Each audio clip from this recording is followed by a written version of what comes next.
Iruma était un enfant malchanceux qui a été vendu à un puissant démon qui l'a inscrit dans une école de monstres. Là-bas, il reçoit de la magie pour se protéger. Mais lorsqu'il remarque que toutes les filles monstres sont sacrément bien dotées, il utilise ses pouvoirs pour mettre la raclée à chaque démon sexy qu'il croise et les faire supplier d'en avoir encore. Lors de la première assemblée d'Iruma, Sullivan a été présenté comme le prochain seigneur démon, puis il a prononcé un discours loufoque où il a couvert Iruma d'éloges et l'a mis dans l'embarras. Ensuite, le représentant des nouveaux élèves, nommé Asmodeus, a été appelé sur scène, et son apparence était suffisante pour faire saliver toutes les filles de la salle. Les présentateurs ont appelé Iruma à donner son discours, et lorsqu'il est monté sur scène, il est resté là jusqu'à ce que Sullivan lui glisse discrètement une feuille de papier avec d'étranges incantations. Alors qu'il lisait les mots, tout le monde autour de lui a commencé à paniquer, et lorsqu'il a terminé, un des professeurs l'a informé qu'il venait de réciter un sort interdit qui aurait fait exploser son corps s'il l'avait mal prononcé. Le professeur s'est alors mis à le féliciter, et lorsqu'il a demandé à quoi servait le sort, le professeur a répondu qu'il l'empêcherait de trébucher et de tomber. Ensuite, Iruma est allé dans la cour où il a été défié en duel par Asmodeus, qui était jaloux du fait qu'il lui avait volé la vedette.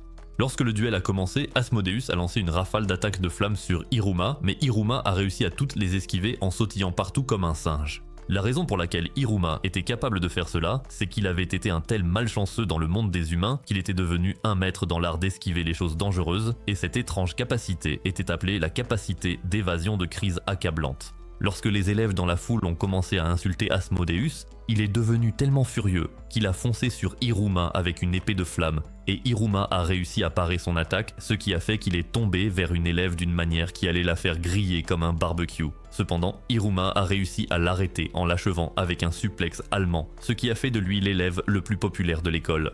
Un peu plus tard, Iruma essayait de trouver comment se sortir de sa situation lorsque Asmodeus est soudainement arrivé et s'est agenouillé pour demander à devenir le serviteur personnel d'Iruma. Le lendemain, le professeur de première année nommé Kalego s'habillait devant le miroir et affirmait qu'il était déterminé à faire vivre un enfer à Iruma lors du rituel d'invocation de familiers qu'ils avaient prévu pour ce jour-là. Pendant ce temps, Iruma faisait un rêve dans lequel ses parents envoyaient une version plus jeune de lui accomplir toutes sortes de tâches. Et lorsqu'ils lui ont annoncé qu'il serait vendu au démon Sullivan, il a tellement paniqué qu'il s'est réveillé dans le monde réel. À ce moment-là, Sullivan est apparu dans sa chambre et a commencé à faire l'idiot d'une manière qui a poussé Iruma à accepter son sort. Il vivait désormais comme le petit-fils d'un vieux fou. Pendant le petit déjeuner, Sullivan a donné à Iruma la permission de se goinfrer autant qu'il le voulait, et Iruma a d'abord hésité en voyant à quel point la nourriture démoniaque avait l'air étrange. Mais il a fini par goûter et a été surpris de découvrir à quel point c'était délicieux. Iruma passa les minutes suivantes à savourer un repas digne d'un 5 étoiles, et finalement Opera lui servit un thé spécial pour faire passer le tout. Alors qu'il le buvait, Sullivan mentionna que c'était le premier jour de classe, ce qui fit recracher tout son thé à Iruma, qui se mit à paniquer à l'idée que les démons le traiteraient comme une dinde de Thanksgiving s'il découvrait qu'il était humain. Iruma déclara qu'il voulait parler à Sullivan de quelque chose en rapport avec l'école, mais le vieux clown le coupa en lui montrant tous les articles scolaires qu'il avait achetés pour célébrer la rentrée d'Iruma. Sullivan montra ensuite à Iruma un mouchoir qu'il avait confectionné pour lui, orné d'une broderie spéciale, et Iruma fut choqué de voir que ses mains étaient toutes bandées à cause des blessures qu'il s'était faites en le réalisant.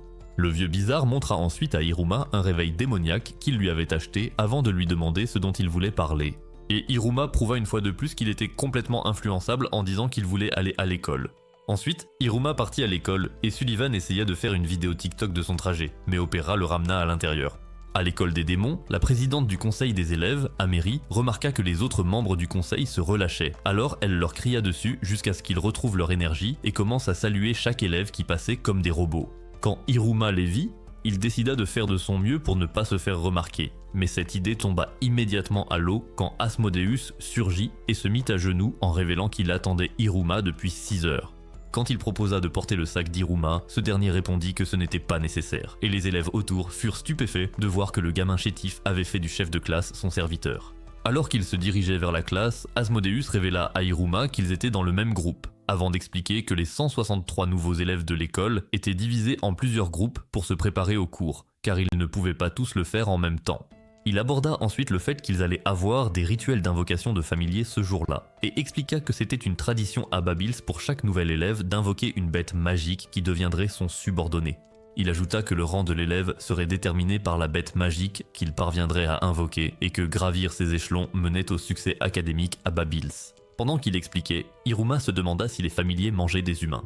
Lorsqu'ils arrivèrent dans le hall, Asmodeus expliqua à Iruma que leur rang déterminerait dans quelle classe ils se retrouveraient, et la fille qu'Iruma avait sauvée lors de leur duel tenta de s'approcher de lui avant que Kalego ne fasse une entrée théâtrale. Kalego se présenta comme leur conseiller de classe et également la personne responsable du rituel d'invocation, avant de se rapprocher d'Iruma pour lui révéler son intention de se débarrasser de lui à cause de tout le remue-ménage qu'il avait causé le premier jour. Kalego avertit alors les élèves qu'il expulserait immédiatement quiconque échouerait, et tandis qu'Iruma tremblait de peur, les filles de la classe commencèrent à craquer pour leur professeur sadique. Il passa ensuite une vidéo qui expliquait les étapes à suivre pour invoquer leur familier, puis la détruisit avant qu'elle n'ait terminé sa leçon. Lorsqu'une élève tenta de poser une question, il la fit taire immédiatement et révéla qu'un familier qui désobéissait à son maître serait soumis à la punition la plus brutale imaginable. Pendant le rituel, Kalego leur ordonna de se mettre en rang de façon ordonnée, et Asmodeus proposa d'attaquer le professeur à cause de toute l'animosité qu'il montrait envers Iruma. Mais Iruma refusa aussitôt.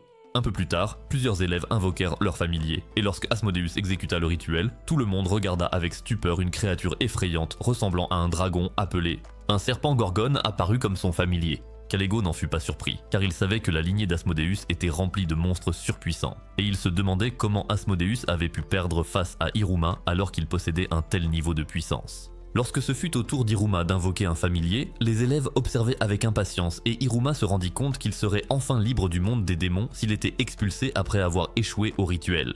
Kalego fut agacé par le fait qu'Iruma semblait confiant, car cela lui rappelait Sullivan qu'il méprisait pour s'être moqué de lui à de multiples reprises. Cependant, lorsque Iruma exécuta le rituel, son sang humain entra en contact avec la crête de Kalego sur le papier d'invocation, ce qui fit que Kalego fut invoqué comme son familier.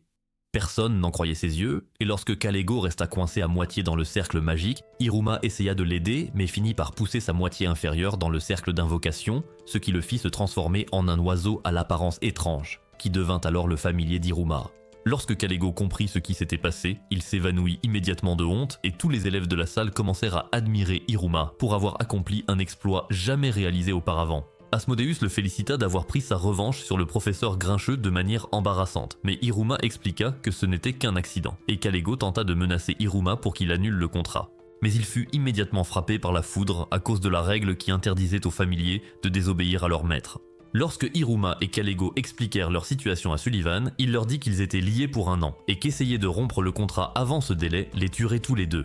En entendant cela, Kalego s'évanouit à nouveau de honte, et par la suite, il dut rester alité pour le reste de la journée, tandis qu'Iruma gagnait encore plus de popularité à l'école pour être le premier démon à avoir invoqué un autre démon comme familier. Le lendemain, alors qu'Iruma et Asmodeus se rendaient à l'école, tous les élèves fixaient Iruma comme s'il était Kendrick Lamar. Et ils arrivèrent à un endroit où Asmodeus effraya littéralement un groupe d'élèves avec son familier juste pour dégager le passage à Iruma. C'est alors qu'une fille étrange nommée Clara surgit en volant d'une des salles, et quand Iruma essaya de lui parler, Asmodeus l'en empêcha. Elle se mit soudainement à harceler Iruma de questions, le laissant sans voix, puis retourna jouer avec des boîtes qu'elle avait empilées dans le coin. Pendant qu'elle empilait les boîtes, Asmodeus expliqua à Iruma que Clara était célèbre pour être une originale qui devenait insupportable avec ceux auxquels elle s'attachait, ce qui expliquait pourquoi personne à l'école ne s'approchait d'elle. À ce moment-là, un des professeurs arriva et attacha les trois ensemble avant de les faire léviter dehors avec leur boîte à déjeuner. Dans la cour de l'école, Clara sortit tout un tas d'équipements bizarres qu'elle possédait et demanda à Iruma et Asmodeus s'ils voulaient jouer avec elle. Asmodeus dit à Iruma qu'il devait s'enfuir, mais Clara montra alors à Iruma un dessin d'arbre qu'elle avait fait et le supplia de rester. Une fois de plus, Iruma prouva qu'il avait un cœur en guimauve en jouant le rôle du chien et de l'arbre pour elle. Et ensuite, elle demanda à Asmodeus de jouer un rôle dans sa pièce farfelue, mais il refusa aussitôt. Cependant, lorsque Iruma lui demanda de participer, il céda immédiatement et se mit à jouer avec eux. Ils passèrent les heures suivantes à réinventer ensemble chaque arc filler de One Piece, et leur séance de jeu mena finalement Iruma à une pièce scellée avec plus de verrous que le trésor national, ce qui le fit se demander ce qu'il y avait à l'intérieur. Après avoir joué à une sorte de football façon Blue Lock avec Clara, Iruma et Asmodeus étaient épuisés, alors elle sortit des snacks d'une étrange sacoche qu'elle portait. Quand Iruma lui demanda ce qu'était cette sacoche, elle répondit que c'était la capacité spéciale de sa famille qui lui permettait de faire apparaître n'importe quoi qu'elle avait déjà vu. C'est alors qu'un élève nommé Yokai arriva avec ses deux amis idiots et lorsqu'il appela Clara, elle se précipita immédiatement pour jouer avec lui. Yokai lui tapota la tête tout en lui demandant si elle avait de nouveaux propriétaires, et cette question laissa Iruma perplexe. Il lui demanda alors du jus, alors Clara en créa avec sa sacoche et en donna à Yokai et à ses amis, qui se moquèrent d'elle en s'éloignant. Après leur départ, Hiruma demanda à Clara qui ils étaient, et la tête en l'air lui expliqua qu'elle leur donnait toujours des choses quand ils le demandaient, et aussi qu'il la forçait à faire les choses les plus embarrassantes parce qu'elle était trop idiote pour leur dire non. Elle déclara alors qu'Hiruma et Asmodeus étaient les premiers à vraiment jouer avec elle, et demanda à Hiruma de jouer de nouveau avec elle un de ces jours. Hiruma accepta immédiatement, mais lorsqu'elle proposa de refaire un peu de jeu de rôle avec eux, Hiruma répondit qu'ils avaient déjà assez fait les fous pour aujourd'hui. Le lendemain matin à l'école, Clara fit apparaître une nouvelle série d'objets étranges de sa sacoche pendant la récréation, et après avoir joué un moment avec Hiruma et Asmodeus, elle leur donna aussi des snacks qu'elle fit sortir de sa sacoche. Un peu plus tard, Clara marchait dans le couloir lorsqu'elle surprit Yokai et ses copains en train de dire à quel point elle était bêtement crédule, et qu'Hiruma la laisserait tomber dès qu'il se lasserait d'elle. En écoutant, elle dit à voix basse qu'elle le savait déjà, puis elle retourna dans la cour de récréation où elle fit sursauter Hiruma. Elle fit alors apparaître plein de snacks et de jouets de sa sacoche en demandant à Hiruma de jouer avec elle à nouveau, mais Hiruma répondit qu'il n'en voulait pas. Avant qu'Hiruma ne puisse en dire plus, Clara se mit à pleurer en expliquant que tout le monde se lassait d'elle et ne voulait plus jouer avec elle. Hiruma essaya de s'expliquer, mais elle refusa d'écouter, continuant à dire qu'elle était tellement stupide qu'elle devait donner des choses aux gens pour qu'ils jouent avec elle. Alors Hiruma s'arrêta, lui prit la main et lui dit qu'il voulait jouer avec elle même sans tout ça. Ces paroles laissèrent Clara sans voix, et il alla même plus loin en disant qu'il s'était beaucoup amusé à jouer avec elle. Il poursuivit son discours sur le pouvoir de l'amitié en lui disant qu'il aimait le fait qu'elle en fasse toujours trop, puis il lui demanda si elle voulait rejouer avec lui. Cela fit rougir Clara, qui se mit soudain à sauter partout comme un singe en disant joyeusement que c'était la première fois que quelqu'un lui disait ces mots. C'est alors que Yokai apparut pour demander encore une boisson, et Hiruma essaya de l'empêcher d'aller vers eux. Mais elle lui dit avec un sourire malicieux de regarder ce qu'elle allait faire. Elle écrasa alors Yokai au sol en utilisant un distributeur automatique qu'elle avait créé et lui dit qu'il pouvait avoir toutes les boissons qu'il voulait s'il payait. Quelques heures plus tard, Asmodeus arriva et dit à Hiruma qu'il avait réussi à dire à Yokai et à sa bande d'arrêter d'embêter Clara. Mais Hiruma remarqua des traces de brûlure sur sa tenue, ce qui montrait qu'il avait fait bien plus que simplement parler. Lorsque Hiruma sortit de chez lui le lendemain matin, il vit que Clara et Asmodeus l'attendaient devant son portail et Sullivan déclara qu'il était ravi qu'il se soit fait de nouveaux amis. Cependant, Hiruma dit qu'il n'était pas sûr qu'ils soient amis, car il ne savait pas vraiment ce qu'il ressentait pour lui, et il se demanda alors s'il était possible que des démons et des humains soient amis. Sur le chemin de l'école, Asmodeus suggéra qu'ils aillent à la cafétéria puisqu'il n'avait pas de plan précis pour la journée, et Hiruma était nerveux car, jusqu'à présent, il avait été un perdant incapable de se faire des amis. Lorsqu'ils arrivèrent à la cafétéria, ils fixèrent le gigantesque menu, et quand Hiruma demanda à propos de certains blasons attribués à chaque rangée de nourriture, Asmodeus expliqua que la nourriture qu'ils pouvaient commander à Babils dépendait de leur rang. Lorsque Hiruma et son groupe s'assirent pour leur repas, leur table fut soudainement envahie par toutes sortes de plats, et quand Asmodeus interrogea les serveurs à ce sujet, ils révélèrent que c'était un groupe d'élèves, à l'air louche, qui avait commandé 50 portions pour eux. Asmodeus était prêt à transformer les mauvais plaisantins en rôtis de porc, mais avant qu'ils ne puissent demander la permission à Hiruma, l'idiot aux cheveux bleus avait déjà tout mangé sur leur table. Après quelques commandes supplémentaires d'Hiruma, le chef s'effondra d'épuisement et c'est alors qu'un membre du personnel de la librairie traîna Clara dehors et expliqua que sa capacité à reproduire des choses qu'elle avait vues équivalait à du vol. Kalego entra alors dans la pièce et commença à gronder tout le monde jusqu'à ce qu'il tombe sur Hiruma. Il avertit Hiruma de ne pas prendre la grosse tête parce qu'il avait réussi à le dompter, puis Clara se mit à l'assaillir de questions sur leur relation maître-serviteur. Tout en s'accrochant à Kalego, elle donna quelques instructions à Hiruma, et lorsqu'il les suivit, Kalego se transforma en oiseau, ce qui la fit se moquer de lui. Avant qu'Hiruma ne puisse annuler le sort, ils furent chassés par le propriétaire du magasin pour vol à l'étalage. Et une fois dehors, le trio de tête en l'air partagea une glace tout en exprimant leur envie d'être dans la même classe. Hiruma leur demanda alors s'ils pouvaient les appeler ses amis, et lorsqu'ils réagirent comme des idiots finis, il se rendit compte qu'ils n'avaient aucune idée de ce que signifiait être amis. Après qu'il leur ait expliqué le concept d'amitié, ils se disputèrent pour savoir qui était le meilleur ami d'Hiruma, et Hiruma espéra que l'ambiance resterait joyeuse entre eux au fil du temps. Pendant ce temps, Sullivan tenait une réunion du corps enseignant avec les professeurs de Babils, et il décida qu'Hiruma, Clara et Asmodeus seraient placés dans la classe des cancres pour enfants à problème. Le lendemain matin, Hiruma termina un petit déjeuner équivalent à la portion de 10 lutteurs de sumo et Sullivan lui annonça qu'il l'avait inscrit dans une classe spéciale à l'école afin de réaliser son souhait de rester un personnage de fond. Lorsqu'ils entendirent Clara et Asmodeus l'attendre près du portail, Sullivan révéla qu'il les avait également placés dans la classe des cancres et Hiruma se demande ce qu'était réellement la classe des cancres.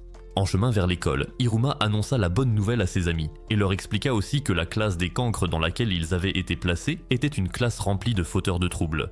Asmodeus déclara qu'il était satisfait tant qu'ils étaient dans la même classe, puis il demanda à Iruma pourquoi il allait toujours à l'école à pied au lieu de voler.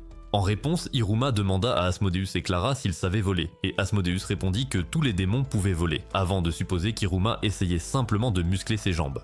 Ensuite, ils se rendirent dans un bâtiment appelé la Tour des Premières Années, et alors qu'ils traversèrent le couloir, ils virent une étrange flèche lumineuse qu'Asmodeus expliqua être destinée à guider l'élève d'honneur Iruma vers sa classe. En suivant la flèche, Iruma remarqua que l'école ressemblait beaucoup à une école normale, et il commença à se réjouir de cette expérience, car ses parents dans le monde humain ne s'étaient jamais donné la peine de l'envoyer à l'école.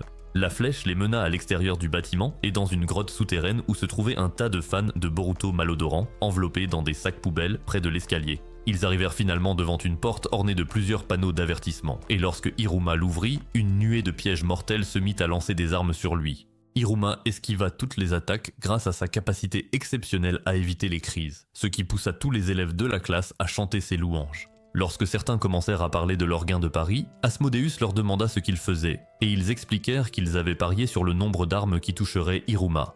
Ils dirent qu'il était le premier élève à toutes les esquiver, puis mentionnèrent qu'un autre élève avait réussi à attraper toutes les armes.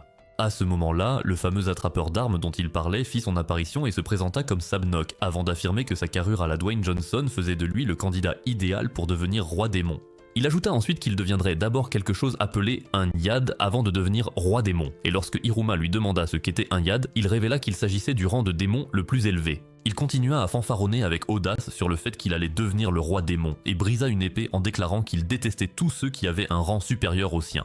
Un élève révéla alors qu'il avait été envoyé dans la classe des marginaux parce qu'il avait défié un professeur en duel, et il expliqua qu'il pensait que défier un professeur était le meilleur moyen de gravir les échelons. Sabnok évoqua alors le fait qu'Iruma ne savait pas ce qu'était un Yad, tout en remettant en question son identité de démon, mais Asmodée lui dit d'arrêter.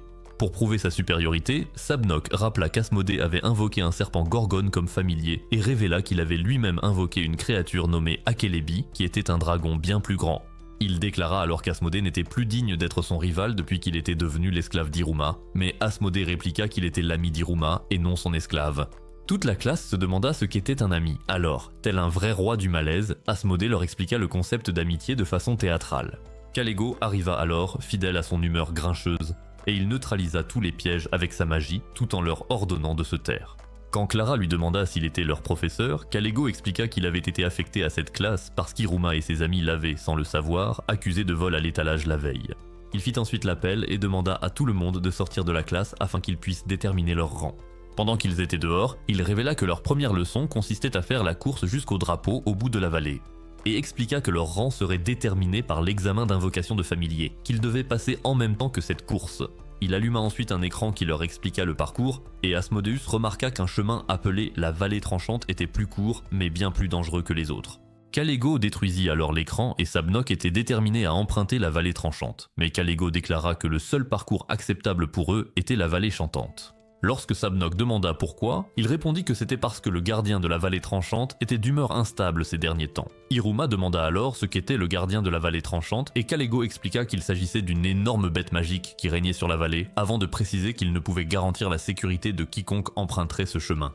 Lorsque la course commença, tous les élèves s'envolèrent avec leurs ailes, laissant Iruma loin derrière, et Kalego prouva une fois de plus qu'il était un éther de premier ordre en poussant Iruma, qui n'avait pas d'ailes, du haut de la falaise. Ensuite, il les observa à travers un écran, et lorsqu'il vit Kamui tenter sans succès de draguer Elisabetta, il passa à la caméra suivante. Il vit Jazz, Gomen et Schneider se faire attaquer par une nuée d'oiseaux après avoir essayé de voler leurs œufs. Lorsqu'il passa au flux suivant, il vit Asmodeus foncer à toute vitesse sur le parcours et utiliser son serpent Gorgone pour griller une série de plantes mortelles qui l'attaquaient. À ce moment-là, Asmodeus remarqua que Clara était sur son dos, et il fut stupéfait en voyant Sabnok voler en direction de la vallée des Couperets. Sabnok traversa les vents mortels de la vallée des Couperets, déterminé à terrasser le gardien de la vallée et à devenir roi démon, et Kalego, qui observait derrière l'écran, le considéra comme un homme mort. Kalego tenta alors de chercher Iruma à travers le moniteur, mais il ne put pas le trouver car Iruma était transporté par un corbeau dans une partie inférieure de la vallée. Iruma se résigna à son sort de devenir la nourriture du corbeau, puis soudain, le corbeau le lâcha dans les airs avant de s'envoler. Pendant ce temps, Asmodeus sauva Clara de certaines plantes dangereuses et commença à se demander où était Iruma. Il finit par deviner qu'Iruma avait choisi de traverser la vallée sanglante avec Sabnok, mais en réalité, Iruma avait été déposé devant une créature oiseau géante, qu'il remarqua être blessée. Pour calmer la créature, Iruma montra comment il comptait la soigner, et au moment où il s'apprêtait à recouvrir la blessure du monstre, son sang tomba dans la plaie, ce qui la guérit complètement. Cela lui fit comprendre que le sang humain avait le pouvoir de guérir les démons, ce qui les rendait très précieux. Et à ce moment-là, le monstre fit monter Iruma sur son dos et s'envola avec lui. Pendant ce temps, Sabnok se faisait malmener par le gardien de la vallée sanglante, et il réalisa que cela pourrait bien être la fin pour lui. Alors que le monstre oiseau volait, Iruma paniquait à cause de la vitesse de l'oiseau, et il se demanda s'il allait simplement l'emmener directement jusqu'à l'objectif. Cependant, il aperçut des panneaux de danger dans la zone qui le firent commencer à paniquer, car il réalisa que cet oiseau pourrait bien l'emmener tout droit vers sa tombe à la place. Pendant ce temps, le gardien de la vallée de la gorge tranchée a frappé Sabnok si fort qu'il a commencé à abandonner ses rêves de devenir roi démon, mais il a activé son pouvoir héréditaire, la création d'armes, en mordant la plaque d'or de son collier, ce qui a invoqué une gigantesque hache dorée qu'il a utilisée pour charger le monstre. Quand Sabnok était plus jeune, il a trouvé un parchemin démoniaque et son frère aîné lui a dit que c'était son destin de devenir le roi démon. Sabnok se souvint aussi de la promesse faite à sa petite sœur malade de devenir le roi démon quoi qu'il arrive, et cela lui donna la motivation nécessaire pour frapper le monstre à la tête. Il déclara ensuite que la raison pour laquelle il voulait devenir le roi démon n'était pas liée à une quelconque promesse faite à ses frères et sœurs, mais simplement parce que c'était la chose la plus cool au monde. Il a encore débité quelques absurdités sur son envie de devenir l'ultime Giga Chad avant de mordre la plaque en argent de son collier pour invoquer une épée d'argent qu'il utilisa pour attaquer à nouveau le monstre. Il copia tous les mouvements d'Asta, mais le monstre fit voler son épée et l'envoya valser une fois de plus. Au sol, il se rappela comment il regardait son frère forger ses armes, et il affirma qu'il refusait de devenir un démon nul comme lui qui ne cherche jamais à s'améliorer. Sabnok se releva alors et déclara qu'il irait jusqu'au bout de sa volonté, et juste au moment où le gardien allait porter le coup final, Iruma apparut devant lui. Lorsque le gardien interrompit son attaque, Iruma et Sabnok furent stupéfaits, mais ils virent alors que la créature oiseau qu'Iruma avait apprivoisée était en train d'expliquer certaines choses au gardien. Lorsque Sabnok demanda ce qu'Iruma faisait là, Iruma répondit qu'il avait sauté du monstre oiseau sur lequel il montait afin de le sauver. Ils réalisèrent que la créature oiseau était l'enfant du gardien de la vallée des supplices, et Iruma expliqua au gardien que tout allait bien car la patte de son enfant était désormais guérie. Lorsque Sabnok tenta d'attaquer à nouveau les créatures oiseaux, Iruma lui demanda de baisser son arme, et lorsque le gardien vit qu'ils étaient désarmés, il s'inclina en signe de reconnaissance envers Iruma. Pendant ce temps, Asmodeus et Clara arrivèrent à destination, et lorsque Asmodeus demanda où était Iruma, Kalego lui répondit qu'il avait été le premier à atteindre l'objectif, tandis que Clara était la deuxième. Des heures plus tard, tous les élèves atteignirent l'objectif à l'exception d'Iruma et Sabnok, et Kalego raya le nom d'Iruma de la liste, partant du principe qu'il était fichu. Kalego voulait commencer à annoncer les classements, mais Asmodeus l'arrêta en lui rappelant qu'Iruma n'était pas encore arrivé. Kalego répondit que les personnes qui ne revenaient pas seraient abandonnées, et à ce moment-là, ils virent le gardien de la vallée de la Faucheuse s'approcher d'eux. Kalego leur dit de reculer pendant qu'il l'affronterait avec sa magie, mais ils virent alors Iruma chevaucher la créature aux côtés de Sabnok, ce qui laissa tout le monde sans voix. Après le départ du gardien, Kalego envoya Iruma et Sabnok réfléchir à leurs actes, puis il invoqua une créature appelée la chouette de Rang, qui avait observé chacun de leurs faits et gestes. Il dit aux élèves de mettre leurs mains dans son ventre pour récupérer quelque chose appelé un insigne de classement, puis ajouta qu'Iruma et Sabnok, arrivés en dernier, seraient les derniers à choisir leur insigne. Sabnok commença à s'énerver à cause de la punition qu'il avait reçue, alors Iruma le calma en lui rappelant qu'ils auraient pu être expulsés si les choses s'étaient mal passées. Sabnok fit alors remarquer qu'il n'aurait pas pu s'en sortir tout seul, et remercia Iruma de l'avoir aidé avant de s'excuser pour sa grossièreté plus tôt. Il déclara ensuite qu'à partir de ce jour, Iruma serait son rival pour le trône du roi Démon, et Kalego interrompit leur conversation en leur disant d'aller à l'arrière de la file. Lorsque Asmodeus a choisi son insigne, tous les élèves présents ont été stupéfaits de voir qu'il avait obtenu un rang de classe moyenne appelé Dalet, un rang que beaucoup de leurs aînés n'étaient même pas près d'atteindre. Les autres élèves ont également récupéré leurs insignes, et lorsque Asmodeus a vu que Clara avait obtenu le rang juste en dessous du sien, appelé Jimel, il a commencé à se demander comment une écervelée comme elle avait pu atteindre un tel rang, ce qui a poussé Kalego à expliquer que la chance était aussi une compétence. Lorsque Sabnok a récupéré son insigne, tout le monde a été choqué de voir qu'il s'était retrouvé dans l'avant-dernier rang, appelé Bête, et ils ont supposé que c'était parce qu'il avait terminé dernier lors de la course qu'il venait de faire. Cependant, Sabnok n'était pas perturbé par ce rang bas, car il ne le voyait que comme un moteur pour son rêve de gravir les échelons afin de devenir le roi démon. Iruma était le dernier à passer devant le hibou des rangs, et tout le monde observait avec impatience pendant qu'Iruma récupérait son rang. Kalego commença alors à dire à Lade et Jazz qu'il était impossible qu'Iruma puisse influencer le hibou d'Errant, car il était solennel et infaillible. Au moment même où il affirmait que le hibou n'avait pas émis un son depuis plus d'un siècle, le hibou poussa un cri plus fort qu'un personnage de Dragon Ball et s'envola, laissant Iruma sans un signe. Les élèves remarquèrent alors qu'Iruma portait une bague à la main qui émettait une aura inquiétante. Et lorsque Sabnok la vit, il se souvint que son frère lui avait dit que le prochain roi démon descendrait d'une terre étrangère et porterait l'anneau d'or de Salomon à la main droite. Iruma essaya d'enlever la bague, mais elle ne voulait pas s'enlever, et lorsqu'il tenta de demander de l'aide à ses camarades, ils s'écartèrent tous avant qu'ils ne se rendent compte qu'un monstre d'ombre sortait de la bague.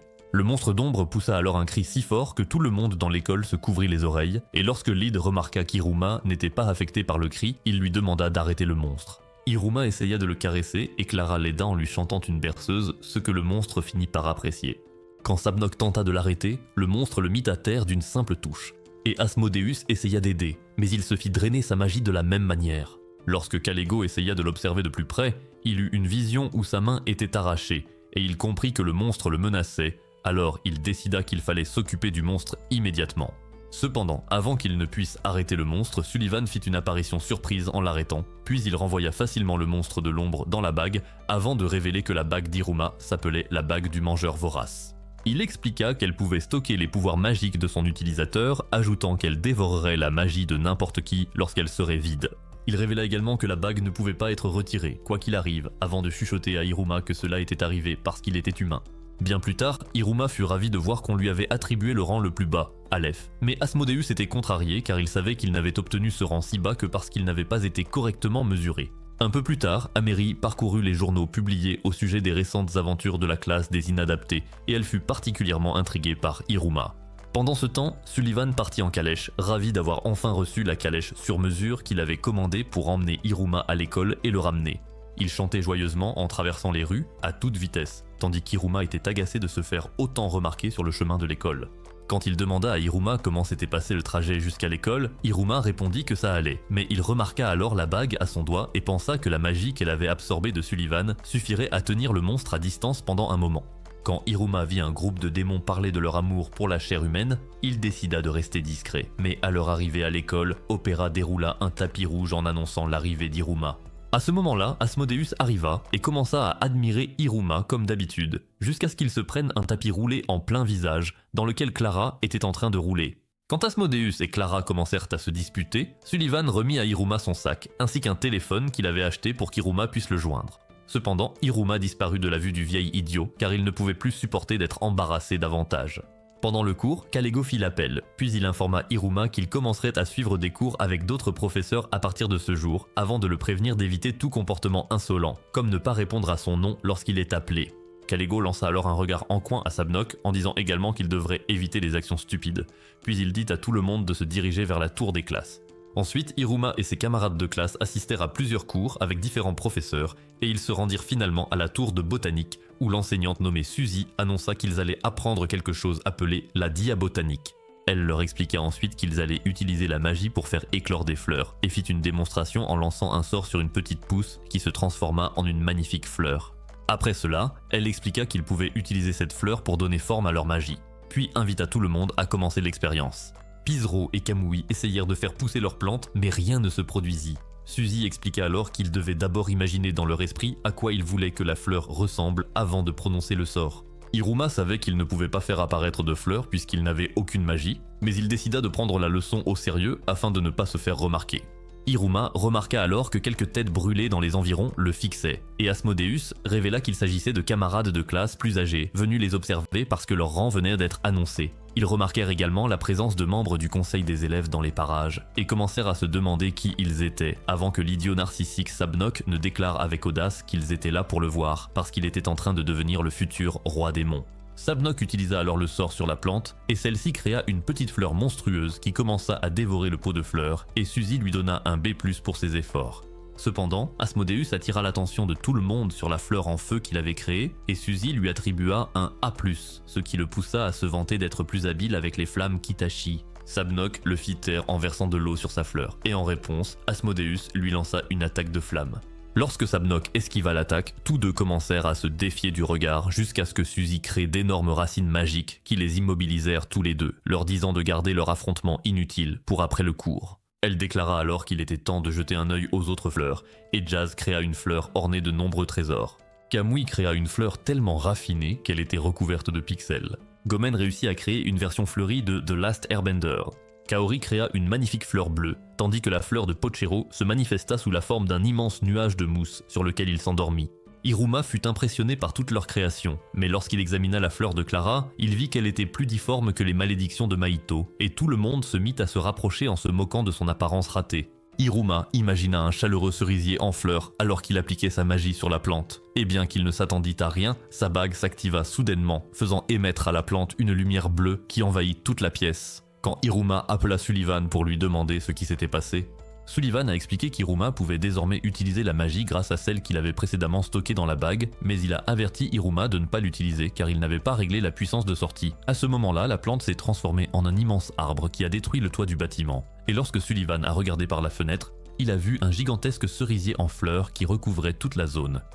L'un des membres du conseil des élèves est allé signaler le problème à Amori, et Amori lui a dit que le cerisier en fleurs n'existait que dans le monde des humains, avant de révéler son intention d'avoir une conversation sérieuse avec Hiruma.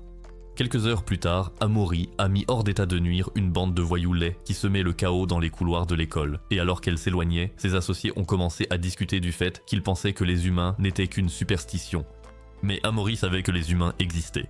En fait, elle avait une théorie selon laquelle Hiruma était un humain. Et lorsqu'elle retourna dans son bureau, elle ouvrit un passage secret qui contenait des textes interdits relatant les événements du monde des humains. Lorsqu'elle ouvrit l'un des livres, elle découvrit qu'il s'agissait d'un manga rom-com gênant intitulé « Premier souvenir d'amour ». Et elle s'est immédiatement mise à fangirler dessus. Elle se rendit compte que les personnages principaux étaient amoureux, et elle ne put s'empêcher de continuer à lire. Après avoir lu le manga pendant plusieurs heures, elle sortit en courant de la salle du conseil des élèves. Pendant ce temps, certains agents d'entretien de l'école ont réussi à manipuler Hiruma pour qu'il accepte de faire le ménage à leur place. Mais alors qu'il s'apprêtait à commencer, Asmodeus a brûlé le tas de sacs poubelles à sa place. Et à ce moment-là, Clara est aussi arrivée avec des ordures, mais elle a trébuché sur une pierre, faisant tomber les déchets sur eux. Asmodeus lui cria alors de rentrer chez elle, et Hiruma lui dit aussi de rentrer pendant qu'il rangeait les outils de nettoyage. Sur le chemin pour ranger les outils, il est entré en collision avec Amori dans le couloir. Lorsqu'il lui tendit la main pour l'aider à se relever, elle se souvint d'une scène similaire dans son manga, ce qui fit battre son cœur de façon incontrôlable. Elle demanda alors à Hiruma son nom et lorsqu'il le lui donna, elle lui attrapa le visage et en conclut qu'il était définitivement un humain. Tandis qu'Hiruma fixait son visage enragé, il se demanda dans quel pétrin il s'était encore fourré. Amori décida alors de se calmer, car elle savait qu'il y aurait une panique générale si quelqu'un découvrait qu'il y avait un humain dans le monde souterrain. Elle décida alors de contacter son père, qui était le chef de la police de sécurité des démons, afin qu'Hiruma soit arrêtée et envoyée dans un établissement approprié, car elle estimait que c'était sa responsabilité, en tant que présidente du conseil des élèves, d'éliminer tout ce qui troublait la paix de l'école. Hiruma pensait qu'elle était vraiment en colère, parce qu'il l'avait bousculée, alors il essaya de s'excuser, mais elle l'interrompit avant qu'il ne puisse le faire, car elle pensait qu'il essayait de la draguer comme le garçon dans son manga. Elle le voyait comme une personne dangereuse et décida qu'elle ne manquerait aucun de ses gestes. Alors quand il se pencha pour s'excuser, elle imita son mouvement. Cela créa une situation gênante entre eux et l'esprit d'Amori était toujours dans la lune, car elle pensait qu'il essayait de lui prendre la main pour la faire tomber amoureuse de lui. À ce moment-là, le manga d'Amori tomba de sa poche et Hiruma le ramassa immédiatement et commença à le feuilleter. Il exprima à quel point il aimait ce manga, mais il savait qu'en réalité, il avait été assistant sur ce manga lorsqu'il était dans le monde des humains.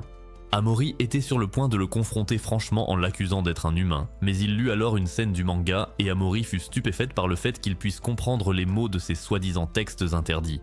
Hiruma demanda alors comment elle avait obtenu un exemplaire du manga et il était sur le point de se trahir avec une autre question stupide avant qu'Amori ne l'interrompe en lui demandant de lire à voix haute certains dialogues du manga pour elle. Après qu'il l'eut lu, elle l'entraîna dans son bureau et Hiruma pensa qu'elle allait lui arracher les bijoux de famille. Mais une fois arrivée, elle installa un goûter et lui demanda de lire le manga à voix haute pour elle. Hiruma comprit qu'elle lui demandait cela parce que les démons ne pouvaient pas lire la langue humaine, mais il sentait que lire à voix haute risquait de révéler son humanité à ses yeux. Cependant, Hiruma ne pouvait pas refuser une demande, même pour protéger son propre secret. Alors, quand Amori lui demanda de lire, il s'exécuta immédiatement. Il lut jusqu'à un passage où le garçon principal invitait la fille principale à un rendez-vous, ce qui poussa Amori à lui demander ce qu'était un rendez-vous. Après lui avoir expliqué ce qu'était un rendez-vous, Iruma reprit sa lecture et Amori passa le meilleur moment de sa vie à l'écouter jusqu'à ce qu'ils arrivent à la fin du volume. Iruma remarqua alors qu'il faisait déjà nuit dehors et qu'il avait reçu environ 1 million d'appels manqués de la part du gardien Sullivan. Amori attrapa soudainement son téléphone et y entra son numéro avant de lui dire de venir à son bureau chaque fois qu'elle le convoquerait.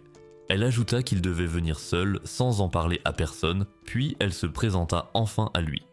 Alors qu'Iruma rentrait chez lui, il était troublé par l'expérience qu'il venait de vivre avec Amori, mais il se rendit compte qu'il s'était beaucoup amusé pendant la lecture du manga. Pendant ce temps, Amori était désormais certaine qu'il était un humain, mais son esprit était tellement embrouillé par toute la romance qu'elle venait d'absorber qu'elle décida de ne rien faire avant qu'ils aient fini de lire tous les tomes de First Love Memories. Plus tard dans la soirée, Haruma reçut un message d'Asmodeus l'informant que la présidente du conseil des élèves voulait lui parler et il se demanda s'il avait des ennuis car il n'avait aucune idée que la présidente était en réalité sa camarade Otaku Amori. Le lendemain matin, Haruma dit à Opera de ne pas sortir le carrosse pour l'emmener à l'école et Opera lui demanda soudain s'il aimerait retourner dans le monde des humains. Haruma était sur le point de répondre positivement jusqu'à ce qu'il se souvienne de la vie misérable qu'il menait dans le monde des humains, qui n'était rien comparé à la vie douce qu'il avait dans le monde des démons. Cela plongea Iruma dans une crise existentielle, se demandant s'il voulait vraiment retourner dans le monde des humains. Puis Opera révéla qu'il serait possible pour lui d'y retourner s'il obtenait un rang élevé à sa remise de diplôme. Il conseilla alors à Iruma de renforcer sa détermination avant de lui annoncer que Sullivan préparait le carrosse pour lui, ce qui le fit courir plus vite qu'un train à grande vitesse pour retrouver ses amis. À l'école, Iruma n'arrivait toujours pas à décider s'il voulait retourner dans le monde des humains, et Amori commença à réfléchir à la meilleure façon de convoquer Iruma pour qu'il vienne la voir. Elle se souvint d'une scène de First Love Memories où la fille nommée Rin invitait poliment le garçon nommé Kakaru à la retrouver après l'école. Elle écrivit un message similaire mais décida de le supprimer à cause de la gêne qu'il lui procurait. Pendant ce temps, Iruma déjeunait tout en repensant aux paroles d'Opera et il se rendit compte que décrocher une meilleure note à l'examen ne ferait qu'attirer davantage l'attention sur lui. C'est alors qu'Asmodeus et Clara vinrent prendre de ses nouvelles, mais il ne put pas rester avec eux car il reçut un message de sa maman Manga l'invitant à venir la voir. Après son départ, Asmodeus raconta à Sabnok qu'Iruma s'éclipsait en secret ces derniers temps et il leur conseilla de le suivre. Ils se mirent donc immédiatement à sa recherche. Dans la salle du conseil des élèves, les membres du conseil discutaient de sujets importants, mais Amori n'arrivait pas du tout à se concentrer et finit par les renvoyer plus tôt pour pouvoir aller passer du temps avec son homme. Pendant ce temps, Asmodeus et Clara achetèrent une paire de lunettes anti-démons à la boutique de l'école, et ces lunettes avaient la capacité de rendre toute personne qui les portait complètement invisible. Amori finit par retrouver Iruma dans le couloir, et Asmodeus et Clara, qui observaient depuis un coin, furent stupéfaits par ce qu'ils voyaient. Asmodeus se mit à inventer des histoires absurdes sur le fait qu'Iruma essayait de prendre le contrôle du conseil des élèves, et il se mit à pleurer en le couvrant d'éloges. Un peu plus tard, Iruma commença à lire le 5e volume de First Love Memories à Amori, et ils arrivèrent à un passage où les personnages parlaient de leurs rêves. Alors, Iruma demanda à Amori si elle avait des rêves pour l'avenir. Amori répondit qu'elle voulait devenir un démon très fier, et ajouta qu'elle voulait aussi que les autres soient fiers d'être des démons, ce qui expliquait pourquoi elle souhaitait améliorer la nature des élèves de l'école. Elle révéla ensuite qu'elle aiderait son père dans son travail après avoir obtenu son diplôme, et Iruma lui dit qu'elle était incroyable, mais elle lui demanda alors quels étaient ses rêves. Iruma répondit qu'il se contentait simplement de s'amuser avec tout le monde, mais elle lui dit que ce n'était que ses idéaux, et affirma qu'elle voulait entendre parler de ses ambitions. Elle précisa qu'elle voulait connaître son désir, puis posa à nouveau la question, tandis que Wallace Asmodeus et Clara, qui observaient par la fenêtre, commencèrent à faire les idiots ensemble. Lorsque Clara dit qu'elle voulait entrer dans la pièce, Asmodeus lui répondit qu'il ne devrait pas bouger tant qu'il ne saurait pas ce qu'Iruma prévoyait de faire. Cependant, il était dérangé par le fait qu'il n'entendait pas ce qu'Iruma et la présidente disaient, mais il décida tout de même de continuer à écouter en cachette. Pendant ce temps, la question d'Amori fit finalement craquer le dernier neurone d'Iruma et Asmodeus réussit à empêcher Clara de faire irruption dans la pièce en utilisant son corps comme bouclier. Asmodeus déclara alors qu'il ne la laisserait pas intervenir parce qu'il était certain qu'Iruma faisait quelque chose de super important, quelque chose qu'eux-mêmes ne pouvaient pas comprendre. Dans la pièce, lorsque Amori vint prendre des nouvelles d'Iruma, il lui confia que tout ce temps, il n'avait pensé qu'à ce que les autres attendaient de lui et non à ce qu'il voulait faire lui-même. Amori lui demanda alors de se trouver une ambition personnelle, et à l'extérieur de la pièce, Asmodeus déployait tous ses meilleurs atouts pour empêcher Clara de passer. Iruma se creusa la tête pendant plusieurs minutes sans rien trouver, alors Amori lui conseilla de gravir les échelons et de commencer par le début, en devenant un Batrank. Soudain, la porte vola en éclats et Asmodeus s'excusa auprès d'eux avant d'expliquer que Clara avait utilisé son bankai pour passer. Amaury cacha immédiatement le manga et Clara entraîna Iruma hors de la pièce. Alors qu'ils étaient dehors, Amaury dit à Iruma qu'elle l'attendrait pour qu'il soit à ses côtés lorsqu'il gravirait les échelons, ce qui le laissa sans voix. Cette nuit-là, Iruma était allongé sur son lit, réfléchissant au fait que gravir les échelons signifierait se faire remarquer. Puis il réalisa qu'il n'y avait aucun intérêt pour lui à monter en grade puisqu'il était humain. Le lendemain, Kakaru se prélassait sur les épaules de Sabnok, et elle lui demanda comment elle pourrait récupérer Iruma des griffes de la sorcière aux cheveux rouges. Sabnok lui répondit qu'elle devait le séduire avec son charme féminin enivrant. Et cita ensuite une page d'un livre sur comment devenir roi des démons, qui disait que si quelque chose t'est pris, tu dois le reprendre en utilisant tes charmes pour les enrouler autour de ton petit doigt. En cours, Iruma parcourut les options pour les matières à options, et il finit par choisir les cours magistraux parce que c'était celui où il n'aurait pas à se faire remarquer. Quand il expliqua sa raison, Asmodeus décida de prendre la même option.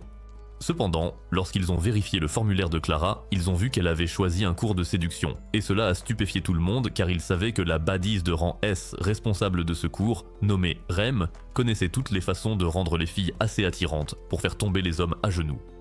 Quand Asmodeus lui a demandé ce qu'elle manigançait, elle s'est disputée un moment avec lui avant de dire à Iruma qu'elle le ferait tomber éperdument amoureux d'elle. Le jour du cours de séduction, Rem s'est présenté aux élèves avant de leur expliquer que les succubes pouvaient changer d'apparence pour correspondre aux préférences de leur proie. Elle a ensuite dit que la chose la plus importante était de faire tomber les hommes amoureux d'elle en utilisant les techniques qu'elle allait leur montrer. À ce moment-là, ils ont remarqué Kamui dans leur classe. Alors Rem l'a jeté dehors en un paquet avant d'utiliser une technique de succube qui lui permettait de mesurer le niveau de sex appeal de ses élèves. Mais lorsqu'elle a vérifié Clara, elle a été stupéfaite de constater que la fille écervelée n'avait que 2%. Elle a alors donné à Clara une pile de manuels spéciaux et lui a dit qu'elle devait les lire de force. Quelque temps plus tard, Clara a consulté l'un des manuels et la première leçon portait sur les poses. Lorsqu'elle aperçut Iruma passant dans le couloir, elle essaya de suivre les instructions qu'elle avait lues sur les poses, mais elle finit par faire une pose encore plus ridicule que tout ce qu'on voit dans Jojo, ce qui fit croire à Iruma qu'elle était constipée. La deuxième étape dans le manuel portait sur le toucher, et après avoir lu les instructions sur la façon de donner une caresse séduisante, elle se contenta de serrer Iruma dans ses bras par derrière et de jouer à un jeu idiot avec lui à la place. La troisième étape dans le manuel était de porter quelque chose qui attirerait l'attention d'un homme. Alors bien sûr, elle a mis un costume de monstre bizarre qui a tellement énervé Asmodeus qu'il l'a traîné ailleurs. La quatrième étape du livre consistait à changer son image en utilisant du parfum.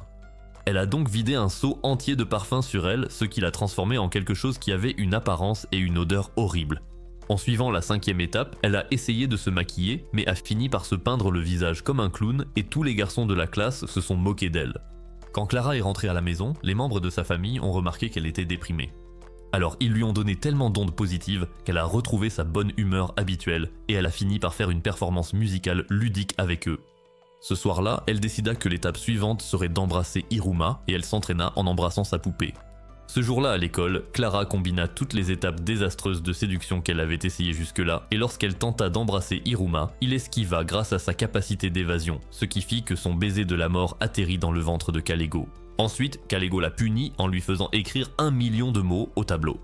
Un peu plus tard, elle retrouva Rain qui lui dit qu'elle n'était pas faite pour la séduction avant de lui montrer un parfum spécial capable de faire tomber n'importe quel homme amoureux d'elle. Cependant, Clara affirma qu'elle n'en voulait pas et s'éloigna. Quelques heures plus tard, Clara était assise près du jardin de l'école et elle commença à se sentir mal à propos de son manque d'attrait avant qu'Iruma n'arrive. Iruma dit qu'il était dangereux pour une fille d'être seule ici et elle fut tellement ravie qu'il l'ait appelée une fille qu'elle se mit à le taquiner gentiment. Avec un sourire chaleureux, elle lui dit qu'elle le ferait tomber amoureux d'elle à nouveau, et cela fit étrangement battre le cœur d'Iruma plus fort.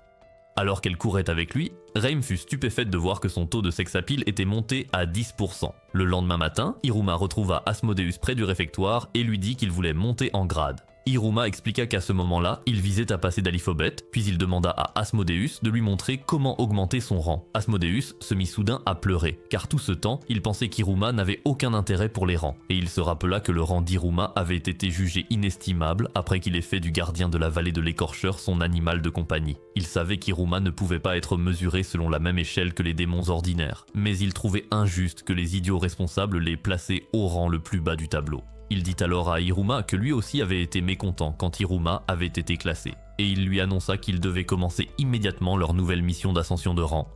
Asmodeus déclara alors à haute voix qu'Iruma deviendrait un Dyade et régnerait sur le royaume des démons, ce qui fit perdre la tête à tout le monde dans le bâtiment. Cependant, Iruma répondit qu'il se contenterait simplement de passer au rang bête, et le roi des simpes, Asmodeus, supposa qu'il était en train d'élaborer un plan machiavélique digne d'Aizen pour atteindre le sommet. Il s'excusa donc auprès d'Iruma d'avoir été un idiot à l'esprit étroit. Asmodeus annonça alors à la foule qu'Iruma allait se préparer à passer au rang bête, et l'admiratrice d'Iruma, nommée Aiko, s'inquiéta que ce changement de rang les empêche d'être ensemble dans le même groupe. Quelques heures plus tard, Asmodeus emmena Iruma et Clara dans la salle de sport souterraine de Babel, et Clara se mit immédiatement à jouer partout. Asmodeus révéla alors que la seule façon pour Iruma d'augmenter son rang était d'obtenir de bonnes notes aux examens périodiques de promotion de rang qui avaient lieu en classe, et il précisa que le prochain examen de promotion aurait lieu dans une semaine. Il expliqua que, pendant l'examen, il serait testé sur quelque chose appelé le cannonball d'exécution. Lorsque Iruma demanda de quoi il s'agissait, il expliqua que le cannonball d'exécution était autrefois une épreuve utilisée pour réprimer une soudaine flambée de combat entre démons pour des territoires, et que lors de cet événement, ils utilisaient des armes appelées caïmans, dotées d'énormes dents capables de déchiqueter leurs cibles. Il ajouta ensuite que le premier à entrer dans le château ennemi et à éliminer tous ceux qui s'y trouvaient serait déclaré vainqueur, ce qui terrifia Iruma. Asmodeus expliqua alors qu'en raison du nombre de victimes, l'école utilisait désormais des ballons de dodgeball spéciaux à la place des caïmans. Il ajouta que ceux qui étaient touchés par le ballon étaient éliminés du jeu. Il précisa également que ceux qui étaient sortis du terrain pouvaient revenir dès qu'ils touchaient un ennemi avec le ballon. Puis il demanda à Clara de créer quelques marionnettes maudites avec lesquelles ils pourraient jouer. Lorsqu'elle créa les marionnettes maudites, ils passèrent les heures suivantes à s'entraîner et Iruma finit par comprendre que le jeu était en fait du dodgeball. Il commença à se sentir confiant quant à ses chances de réussir, mais soudain, un ballon surchargé passa en trombe devant son visage et alla s'écraser contre le mur en face de lui. Lorsqu'il se retourna, il vit que Sabnok était venu se joindre à la partie, et il ne fallut pas longtemps avant que le reste de la classe des inadaptés ne vienne jouer avec eux également.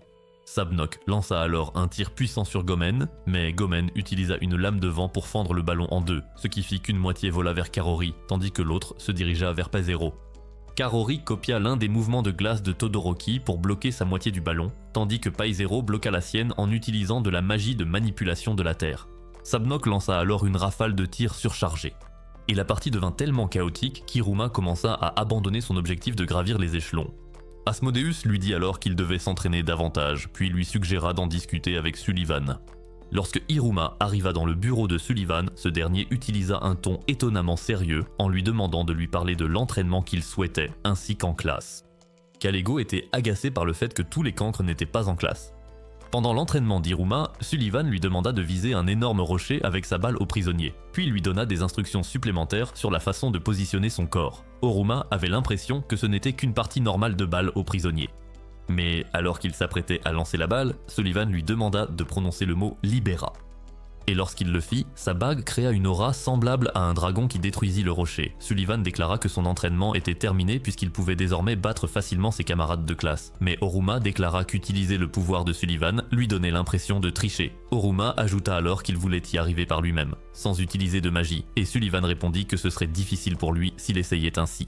Sullivan appliqua alors un peu de magie sur les mains d'Iruma, tout en expliquant qu'il renforçait ses mains afin qu'il puisse attraper les tirs des utilisateurs de magie, lui permettant ainsi d'avoir un match équitable. Ensuite, Sullivan annonça qu'il partait, et avant de partir, il confia à Opera la responsabilité de l'entraînement d'Iruma au ballon prisonnier. Lorsque l'entraînement commença, Opera se mit à lancer des ballons prisonniers sur Iruma, et quand Iruma réussit à tous les esquiver, il félicita Iruma pour ses talents d'esquive avant de lui dire qu'il ne pouvait pas simplement esquiver s'il voulait augmenter son rang.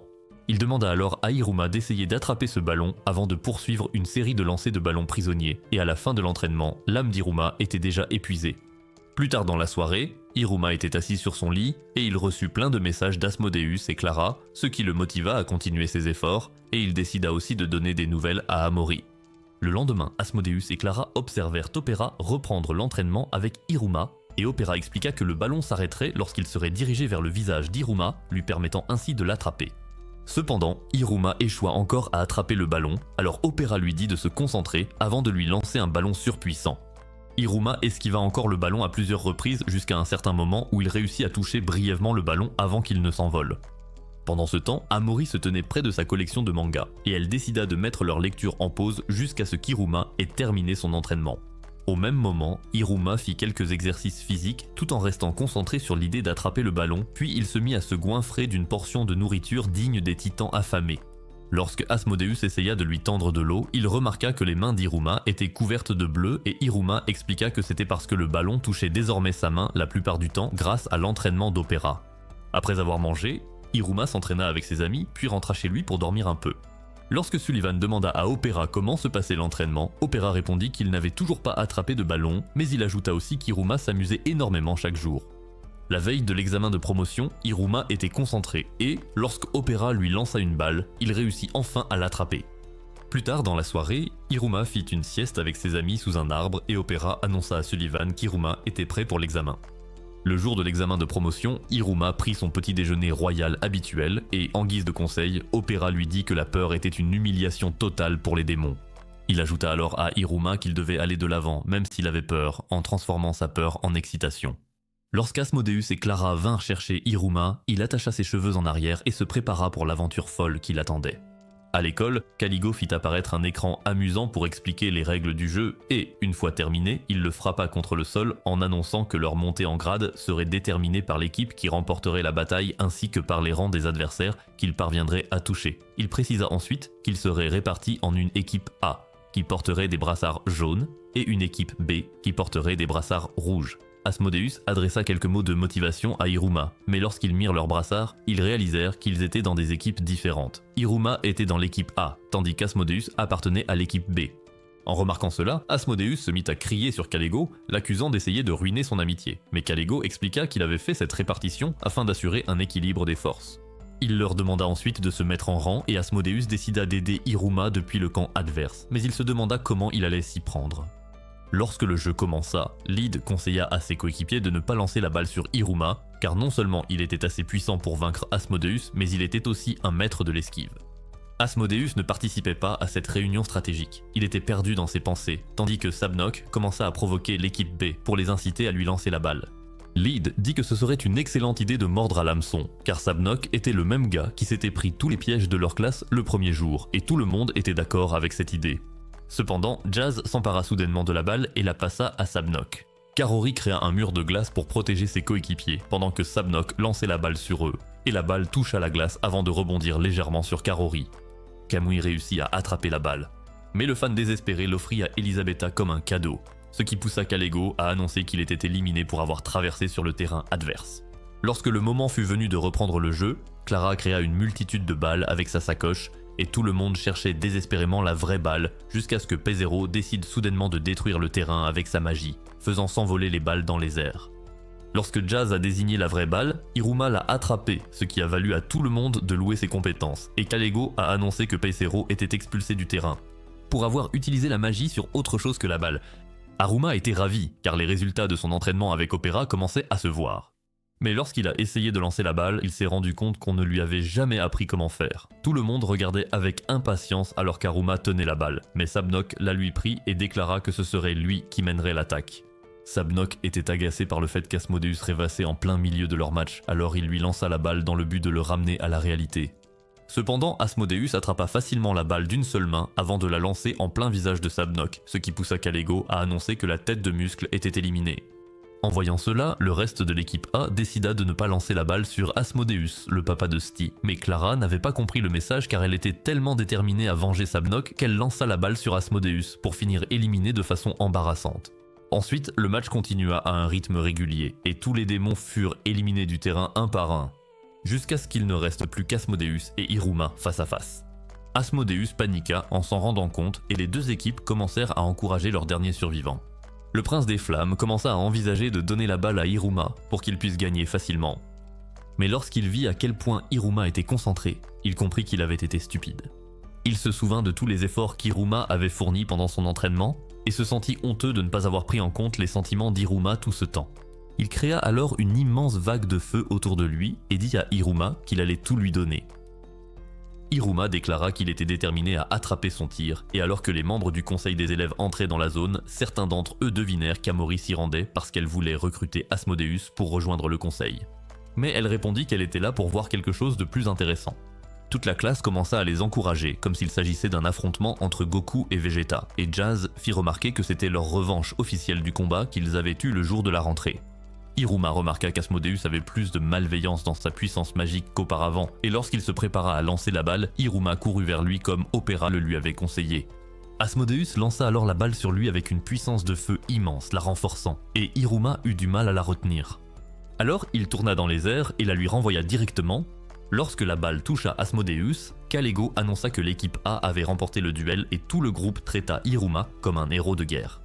En observant la scène, Kalego se rendit compte que le tir utilisé par Asmodeus était si puissant que peu d'élèves des classes supérieures auraient pu le contrer. Mais Iruma y parvint en utilisant sa compétence d'évasion bizarre comme une attaque. Il remit alors à Iruma un insigne de grade et déclara qu'il ne lui aurait jamais accordé de promotion si Asmodeus l'avait laissé gagner, avant d'annoncer officiellement qu'Iruma venait de passer au rang bêta. Le reste de la classe commença à débattre en disant qu'Iruma méritait un rang plus élevé pour l'exploit incroyable qu'il avait accompli. Mais Kalego répondit que les rangs ne montaient pas aussi facilement et révéla qu'il n'y aurait plus d'examen à l'avenir, ce qui signifiait que la seule façon de progresser était de travailler plus dur. Après cela, Iruma ne pouvait pas s'empêcher de sourire et Amori vint le féliciter. Iruma lui dit qu'il savait enfin ce que cela faisait de travailler dur, et elle lui répondit que ce qu'il ressentait, c'était de l'ambition. Lorsque Iruma rentra chez lui ce soir-là, il raconta à Opera et Sullivan ce qu'il avait accompli avant de remercier Opera pour son aide. Alors qu'il fêtait cela avec Opera, Sullivan se sentit jaloux, mais finit par réaliser qu'il n'avait rien fait pour aider Iruma pendant l'entraînement. Cette nuit-là, Iruma s'allongea sur son lit et commença à savourer l'excitation qu'il ressentait. Et lorsqu'il se rappela qu'Opera lui avait demandé s'il voulait retourner dans le monde des humains, il s'endormit avec un immense sourire sur le visage. Le lendemain, Iruma continua de lire les souvenirs de premier amour à Amori. Et il en arriva à un point où il commença à réfléchir aux événements qui s'étaient déroulés récemment, et il se demanda ce qui l'attendait ensuite. Amori lui demanda alors ce qui allait se passer dans la suite du manga. Alors, il continua sa lecture jusqu'à ce qu'ils entendent la cloche de l'école sonner. Après qu'Amori soit parti en cours, Iruma recommença à penser à ses ambitions et se demanda s'il devait simplement continuer à monter en niveau comme Jinwoo. Pendant le cours, un professeur aux cheveux verts nommé Robin fit son apparition et se présenta comme le nouvel enseignant en charge de la matière des familiers. Il expliqua qu'il avait manqué la cérémonie parce qu'il était trop occupé à lire des light novels Ice Sky, puis il avoua que sa capacité de concentration était parfois vraiment perturbée. Robin annonça alors que leur premier sujet serait la communication avec leurs familiers, et Iruma comprit immédiatement que cette matière allait être un vrai casse-tête pour lui. Il les emmena sur le terrain et leur dit qu'ils allaient passer un moment spécial de rapprochement avec leurs familiers. Il appela d'abord Asmodeus, et Asmodeus invoqua son serpent Gorgone, ce qui laissa Robin sans voix. Pour ne pas se laisser dépasser, Sabnok invoqua son Kelbi et Robin était absolument ravi à la vue de leurs deux familiers. Asmodeus et Sabnok se sont alors affrontés, se vantant de leurs familiers pendant qu'Aruma travaillait au champ, et bientôt Robin annonça que c'était au tour de Clara de présenter son familier. Clara invoqua alors une créature ressemblant à un dinosaure appelé Fawful, et Robin fut impressionné car il savait qu'il s'agissait d'un familier rare dont les paroles et les actions étaient un mystère total. Il se demanda comment elle avait réussi à l'apprivoiser, mais en voyant que la créature la traitait comme son animal de compagnie, il comprit qu'elle ne l'avait pas apprivoisée du tout. Obéissant aux ordres du Falfal, elle se rendit à la boutique de l'école pour acheter un encas, et à son retour, ils mangèrent le goûter ensemble, ce qui impressionna Robin par leur capacité à communiquer sans parole. Robin appela alors Iruma pour qu'il invoque son familier. Mais Iruma lui dit qu'il mourrait s'il invoquait son familier. En réponse, Robin se mit à harceler Iruma pour qu'il lui montre son familier, et comme Iruma ne pouvait pas refuser une demande, il accepta de l'invoquer. Pendant ce temps, un professeur informa Kalego qu'un élève avait signalé qu'il était trop sévère avec eux, mais le regard effrayant de Kalego suffit à le faire taire. Kalego se mit alors à jacasser sur le fait qu'il était du devoir d'un professeur de traiter les élèves comme des moins que rien quand il disparut soudainement de la pièce. Kalego réapparut sur le terrain sous sa forme d'oiseau et il s'énerva instantanément, alors Iruma s'excusa 1000 fois pour le calmer. Quand Robin commença à le caresser, Kalego essaya de lui donner un coup de marteau mais il finit par taper accidentellement la main d'Iruma, ce qui provoqua une décharge de foudre qui l'électrocuta en guise de punition pour avoir défié son maître. Kalego se mit alors à supplier Iruma d'annuler le sort d'invocation, mais Robin rappela les propos de Kalego dans le règlement des professeurs, qui interdisait d'accorder des exemptions spéciales pendant les cours. Elisabetta proposa de dire à Robin que le familier était Kalego, mais en plomb, et les autres garçons lui dirent de ne pas le faire car ils s'amusaient trop à voir leur professeur embarrassé. Un peu plus tard, Kalego dit à Iruma qu'il s'opposait à être traité comme son familier.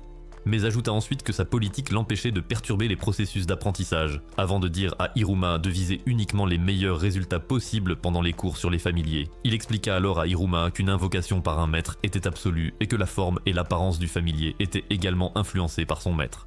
Kalego fit alors remarquer que la forme humiliante qu'il avait était à cause d'Hiruma, avant de révéler que la seule fois où un familier devait obéir à son maître était lors de son invocation. À ce moment-là, Robin proposa une séance de lancer de frisbee entre maître et familier et Hiruma tenta de refuser. Mais lorsque Robin déclara qu'il n'aurait pas d'autre choix que de réduire la note d'Hiruma s'il refusait, Hiruma et Kalego acceptèrent de participer. Quand Hiruma lança le frisbee, Kalego alla à contre-cœur le ramasser.